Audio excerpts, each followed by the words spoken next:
बिस्मिल्लाहिर्रहमानिर्रहीम। अस्सलाम वालेकुम नाज़रीन, आप यूट्यूब चैनल देख रहे हैं। मैं इमरान खान हूँ। अभी हमने आपको बताया था कि ग्लोबल फायर पावर का एक इंडेक्स जारी हुआ है। गुज़िश्ता 12-13 सालों में उन्होंने भारत को चौथे नंबर पे रखा है, पाकिस्तान को टॉप 10 में लेकर आए।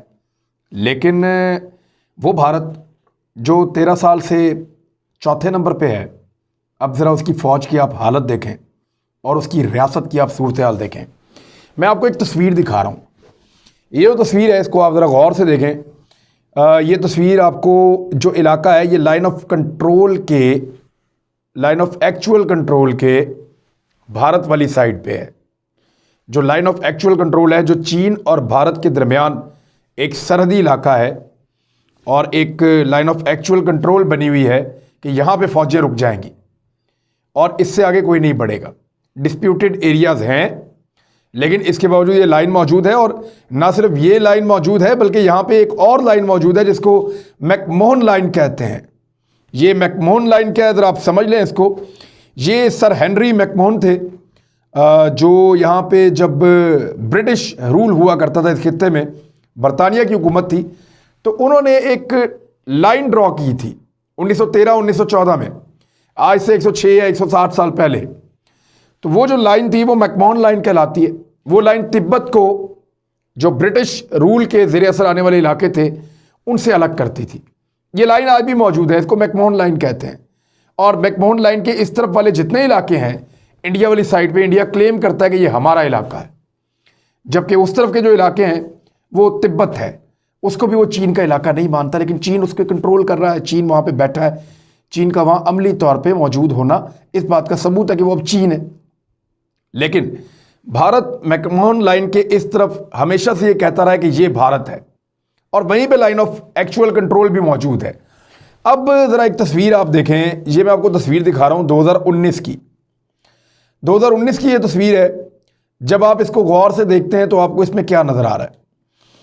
इसमें आपको नज़र आ रहा है एक ऐसा इलाका जहाँ से दरिया गुजर रहा है, साथ उसके एक जंगल है, और ये इलाका भारत में है। भारत का इलाका अरुणाचल प्रदेश एक बहुत बड़ा भारत का रियासत है, बहुत बड़ी। इसके बारे में बड़ी मालूमात है मेरे पास, मैं आपको भी दूंगा, बड़ी इंटरेस्टिंग। ये इलाका बड़ा ज़बरदस्त है, बहुत खूबसूरत है, बड़ा शानदार है। 70% तो इसके ऊपर जंगल लगा हुआ है, इतना खूबसूरत है। ज़बरदस्त बारिशें होती हैं। 6 इसके अंदर दरिया हैं, और कुछ इसमें जो ज़बानें बोली जाती हैं ना, वो लगभग कुछ 30 से ज़ायद, और कुछ ऐसी रिपोर्ट्स हैं कि 50 से ज़ायद ज़बानें इस इलाके में बोली जाती हैं। इतनी ज़्यादा डाइवर्सिटी है, बहुत बड़ी तादाद में यहाँ पे लोग रहते हैं। ईसाईयत यहाँ का सबसे बड़ा मज़हब है। यहाँ के कुछ 31% लोग ईसाई हैं और 29% हिंदू हैं। कुछ 12% जो हैं वो बुद्ध मत के पैरोकार हैं। उनके बाद मुसलमानों की बारी है, वो बहुत कम है, और फिर सिख हैं, जैन हैं, बहुत सारे मज़ाहिब के मानने वाले लोग जो हैं वो यहाँ पर रहते हैं। अब ये जो इलाका है ये ज़रूरी लिहाज से बड़ा अहम है, फलों के लिहाज से बड़ा अहम है, लकड़ी के लिहाज से बड़ा अहम है, और इस पूरे खित्ते की मईशत में इसका बड़ा रोल है। यानी 6 दरिया जहाँ से गुजरते हों, जहाँ लगातार बारिश होती हो, यहाँ पे खेत बड़े ज़बरदस्त लहलहाते हैं। आबादी क्योंकि यहाँ पे बहुत ज़्यादा नहीं है, 14 लाख से कुछ ज़्यादा इसकी आबादी है, 14-15 लाख, और रकबा बहुत बड़ा है, 83,743 मुरब्बा किलोमीटर, 83,743 मुरब्बा किलोमीटर का ये इलाका बहुत बड़ा इलाका है। एक तरफ इसके भूटान है, एक तरफ तिब्बत है, एक तरफ म्यांमार है, और नीचे भारत है। तो ये बहुत ज़बरदस्त एरिया है, और बहुत सारी जगहों पे इसकी बाउंड्री लगती है, और बड़ा खूबसूरत इलाका भी है। भारत में जो सूरज की पहली किरण पड़ती है, पहली, वो अरुणाचल प्रदेश में पड़ती है। इसकी पहाड़ों की चोटियाँ बहुत ऊँची हैं, और जब सूरज की किरणें इस तरफ से आती हैं तो फिर वहाँ पर एक ख़ास किस्म के पहाड़ इनके चमकते हुए महसूस होते हैं, गोल्डन। तो वो नज़ारा देखने के लिए दुनिया भर से वहाँ पे सयाह जाते हैं, इस इलाके को बहुत पसंद करते हैं।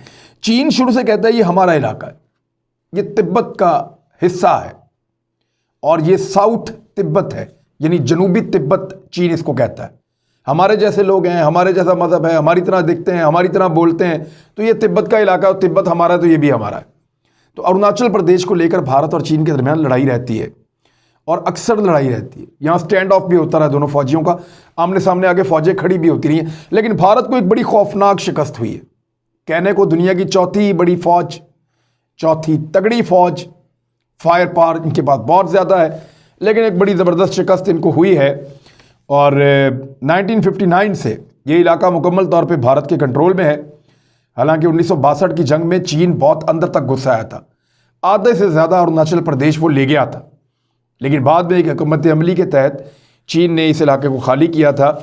अब आप ज़रा इस इलाके को करीब से देखें, इस तस्वीर को आप पहले देखें। ये जो मैं आपको जंगल का एरिया दिखा रहा हूँ जहाँ पे दरिया मौजूद है, ये लाइन ऑफ एक्चुअल कंट्रोल के या मैकमोहन लाइन से 4.5 किलोमीटर इंडिया वाली साइड पे अंदर जाके, इंडिया के अंदर घुसकर 4.5 किलोमीटर अंदर, वहां पे अब आपको एक और तस्वीर दिखा रहा हूं। ये पहली तस्वीर आपको मैंने दिखाई है अगस्त 2019 की, और अब ये दूसरी तस्वीर आपको दिखा रहा हूं नवंबर दिसंबर 2020 की।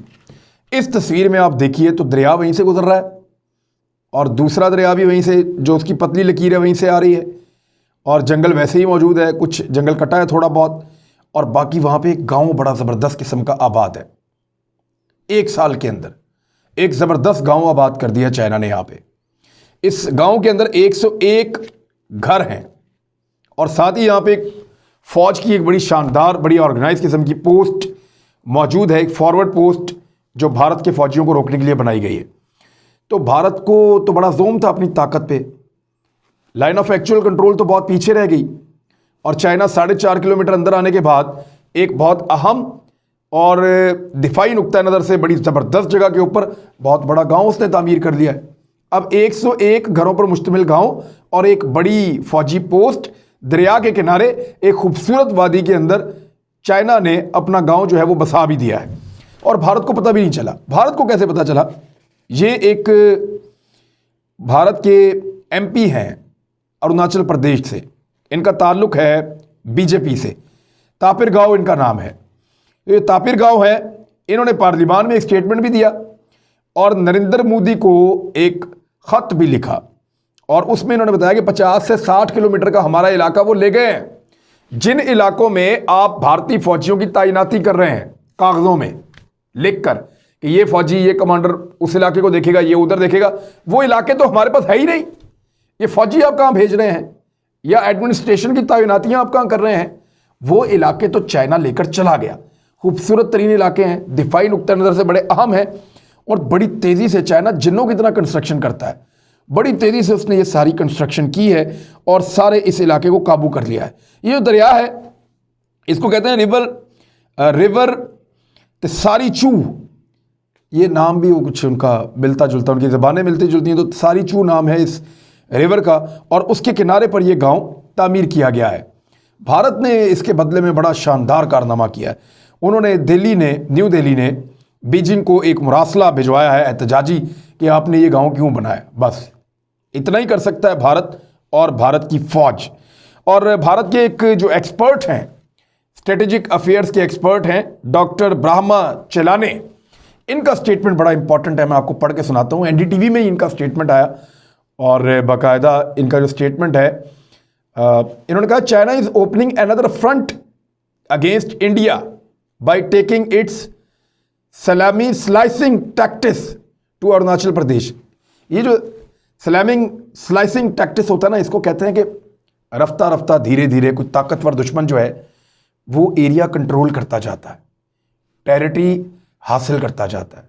यानी इससे पहले डोकलाम के करीब एक गाँव उनका मिला था, फिर पता चला कि ये गालवान में आ गए, फिर पता चला कि ये कई जगहों से 2-2, 4-4, 5-5 किलोमीटर आगे आ गए, फिर ये पता चला कि पैंगोंग लेक का एक बड़ा हिस्सा लेकर चले गए, फिर ये पता चला कि जी वो जो फिंगर्स का एरिया वहाँ पे ये फिंगर 8 से फिंगर 4 तक पहुँच गए।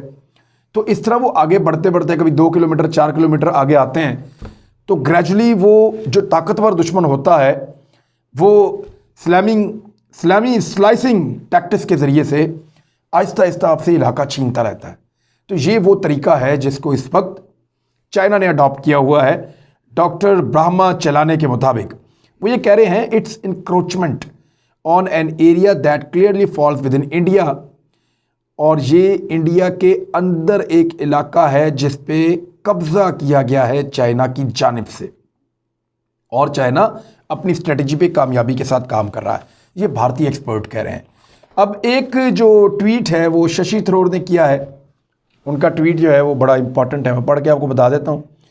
शशि थरूर आप सब जानते हैं कि एमपी हैं और रिपोर्ट्स से China has build a village on the border in Arunachal as it has in Bhutan.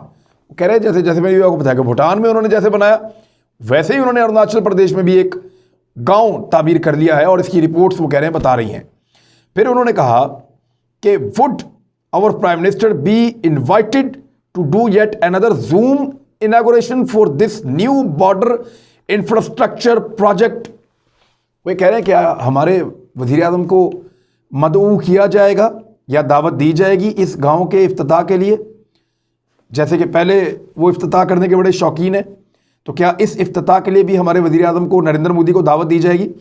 दूसरी जानिब जो भारत की अपोजिशन है, ख़ास तौर पे जो कांग्रेस है, उन्होंने नाक में दम किया हुआ है। सोनिया गांधी ने और उनकी पार्टी ने बार बार नरेंद्र मोदी के सामने ये सवाल उठाया है कि नरेंद्र मोदी हमारे इलाके चीन से कब वापस लेगा और कब वो इलाके वापस लेकर भारतीयों को देगा। अब चीन इनको अपना इलाका कहता है, वो ये कहता है कि ये हमारे इलाके हैं और ये साउथ तिब्बत है। हत्ता कि जब 2014 में नरेंद्र मोदी इलेक्शन जीतकर यहाँ पे दौरे पर गया था अरुणाचल प्रदेश के, तो चाइना ने बाकायदा एहतजाज किया था, कोई गैर मुल्की वहाँ पे आ जाए, कोई ख़ास शख्सियात वहाँ पे आए, कुछ वहाँ पे इंफ्रास्ट्रक्चर बनाया जाए, कुछ प्रोग्राम्स दिए जाएं, तो चाइना एतराज़ करता है ये कहते हुए कि ये आपका इलाका नहीं है, डिस्प्यूटेड एरिया है, ये तिब्बत का हिस्सा है, खाली किया जाए और तिब्बत को दिया जाए। लेकिन भारत जो है वो उसको अपना एरिया मानता है और चाइना वहाँ पे गांव बना रहा है। इसका ये मतलब है कि भारत चाइना को रोकने में मुकम्मल तौर पे नाकाम हो चुका है। और इस गांव के लिहाज से एक और बड़ी ज़बरदस्त चीज़ वो ये है कि यहाँ पे पूरे भारत में कहीं भी इतनी ज़्यादा इकसाम के जानवर नहीं मिलते और परिंदे नहीं मिलते जितने यहाँ पे अरुणाचल प्रदेश में मिलते हैं। मैं आपको तादाद बताता हूँ, आप हैरान हो जाएंगे। यानी ज़ुबानों का मैंने आपको बताया कि 30 से 50 के दरमियान ज़ुबानें बोली जाती हैं अरुणाचल प्रदेश में। रकबा बहुत बड़ा है, जंगल 77% पे इसका जंगलात है, इतने बड़े जंगलात हैं। ज़मीनें बहुत ज़रख़ीज़ हैं, बारिशें बहुत अच्छी होती हैं, 6 दरिया गुजरते हैं एक ही रियासत में से, आसपास की तमाम रियासतों को सपोर्ट करता है। जीडीपी बहुत अच्छा है, यानी ग्रोथ बहुत अच्छी है, पैसा बहुत जनरेट करते हैं। अब इसमें 200 से ज़ायद इकसाम के जानवर हैं, यहाँ पे मैमल्स, 200 से ज़ायद इकसाम के जानवर एक रियासत के अंदर मौजूद हैं। भारत में और कहीं ऐसा नहीं है। 750 से ज़ायद इकसाम के परिंदे हैं यहाँ पे, 750 से ज़ायद इकसाम के। तो अपनी मिसाल आप है, अरुणाचल प्रदेश का इलाका बहुत खूबसूरत है, लोग बड़े शानदार हैं, कल्चर बड़ा मज़ेदार है और चीन ने जो काम किया वो भी बड़ा मज़ेदार है। भारत को समझ ही नहीं आई, या उसके फौजी पता नहीं पैसे लेकर पीछे चले जाते हैं, समझ नहीं आती। जब अब लाइन ऑफ एक्चुअल कंट्रोल है, वहाँ पे भारतीय फौजी खड़े हैं, तो चाइनीज़ फौजी ने पीछे आके गाँव कैसे बना लिया। इसका मतलब है भारत को जगह जगह शिकस्त हो रही है, लेकिन वो अपनी शिकस्त को सिर्फ छुपा रहा है ताकि उसकी बेइज्जती कम से कम हो। अब तक के लिए इतनी, अपना ख्याल रखिएगा, अपने इस चैनल का भी। अल्लाह हाफिज़।